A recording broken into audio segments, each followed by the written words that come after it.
તો સર્વપ્રથમ તમે જે કહ્યું એના પરથી મને માહિતી મળી, કારણ કે હું બેઠકમાંથી નીકળ્યો અને તમે વાત કરી. જગજીભાઈ સુતરિયા એક સામાજિક આગેવાન છે, જે મહિલાઓના સશક્તિકરણ માટે અને ખાસ કરીને ગુજરાતની દીકરીઓ કોઈ પોલીસમાં જાય, આર્મીમાં જાય,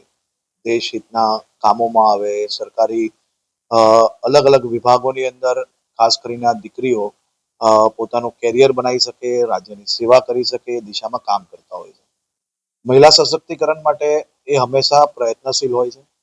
અને હું માનું છું ત્યાર સુધી, જેમ તમે મને જે કહ્યું, એ અગર જોઈએ તો એમનું જે ધ્યેય છે એ મહિલા સશક્તિકરણમાં આવનારા દિવસોમાં વધુમાં વધુ દીકરીઓ બી પોતાના સશક્તિકરણ માટે આ પ્રકારના ટ્રેનિંગ લે, આ પ્રકારની જે પોતાનો કોન્ફિડન્સ છે એ ડેવલપ કરે, તે માટે બોલ્યા હશે એવું માનું છું. અને ખાસ કરીને ગુજરાતની સુરક્ષાની વાત કરીએ તો આજે બી દેશનું સૌથી સુરક્ષિત રાજ્ય તરીકે ગુજરાત છે. અને ગુજરાત એક જ એવું રાજ્ય છે કે જ્યાં દીકરીઓ પર બનેલી ઘટનાઓમાં કડકમાં કડક પગલાં જ માત્ર ભરાતા નથી, પરંતુ એ કોર્ટની અંદર બી લડીને રાજ્ય સરકારે દીકરીઓ પર જો કોઈ ઘટના બની હોય તો એની ઉપર સખ્ત કદમ ઉઠાવીને સખ્તમાં સખ્ત સજા અપાવવામાં ગુજરાત સફળ થઈ છે. તમે સૌ એના સાક્ષી છો કે 100 દિવસ અંદર ગુજરાતની અનેક દીકરીઓને ન્યાય અપાવવામાં ગુજરાત સરકારને સફળતા પ્રાપ્ત થઈ છે. ખાસ કરીને જઘન્ય અપરાધમાં તો ફાંસીની સજા, હમણાં જ 2 દિવસ પહેલાની વાત છે, ભરૂચ જિલ્લાના અંકલેશ્વરમાં માત્ર 72 દિવસની અંદર કેસ ચાલીને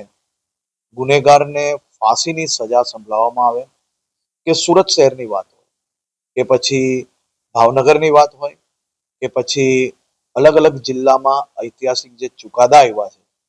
એ જોશો તો જ અંદાજો આવશે કે આપણા રાજ્યમાં તારીખ પે તારીખની જે માન્યતા હતી, જે લોકો એવું માનતા હતા કે સામાન્ય રીતે કોઈ ઘટના બને તો વર્ષો વર્ષ સુધી આપણે તારીખ પે તારીખ મહેનત જ કરવી પડે, પરંતુ ન્યાય ના મળે. પરંતુ ગુજરાતની અનેક અદાલતોએ આ પ્રક્રિયામાંથી લોકોને જે વિશ્વાસ કાયમ અને વધુ વિશ્વાસ બની શકે તે માટે જે પ્રકારના પગલાઓ લીધા છે, અને ગુજરાત પોલીસે એક પછી એક ચાર્જશીટો જે ગણતરીના દિવસોમાં ફાઇલ કરી છે, માત્ર 2 વર્ષની અંદર 11 થી વધારે લોકોને ફાંસી 100 દિવસની અંદર અપાવી,